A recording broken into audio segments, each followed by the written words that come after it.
17일 KMA 뉴스브리핑입니다. 건강보험이 지속 가능하려면 1차 의료를 활성해야 한다는 의견이 나왔습니다.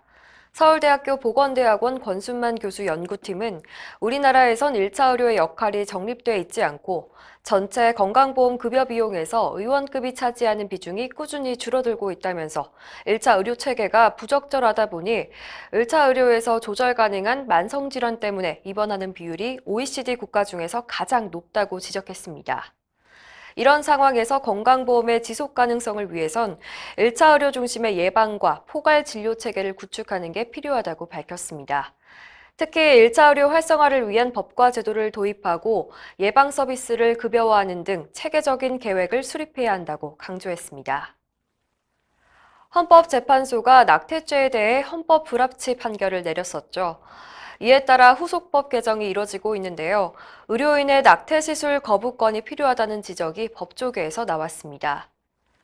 성균관대 법학전문대학원 김천수 교수는 15일 법조계와 의료계가 공동으로 개최한 학술대회에서 초기 태아에 대한 낙태가 확대될 가능성이 큰데 생명을 옹호하는 의료인들에게는 심각한 문제라고 말했습니다.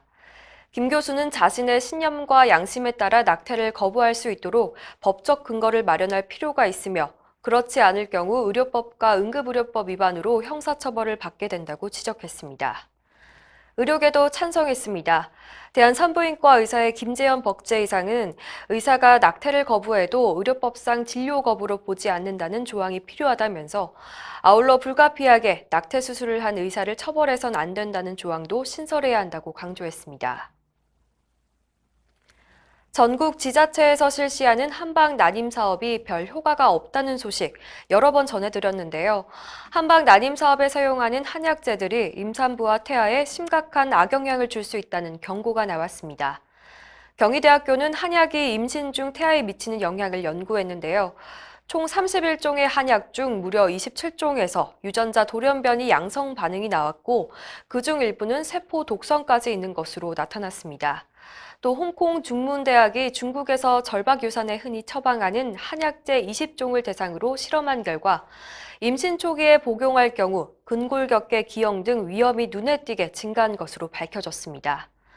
바른의료연구소는 한방 난임 치료는 오히려 임신에 장애물로 작용할 수 있다는 것을 의미한다면서 난임 극복을 더욱 어렵게 만드는 한방 난임 사업을 즉각 철회하라고 촉구했습니다. 흉부외과 전문의들이 번아웃 위기에 몰렸다며 특별법이라도 만들어달라고 읍소했습니다.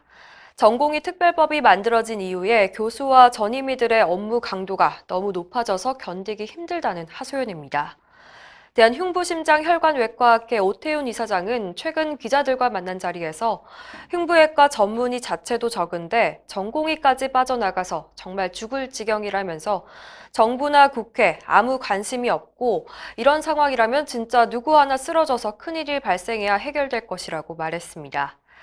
특히 전국의 흉부외과 전문의들을 대상으로 근무 환경을 조사해서 이를 근거로 흉부외과 전문의 특별법 제정을 촉구할 것이라고 강조했습니다. 작년 4월 대한흉부심장혈관외과학회가 실시한 조사에서 흉부외과 전문의들은 하루 평균 12.6시간을 근무하고 한 달 평균은 6.5일 당직을 서는 것으로 드러났습니다. 이상으로 뉴스브리핑을 마칩니다. 자세한 사항은 의협신문을 참고하시길 바랍니다.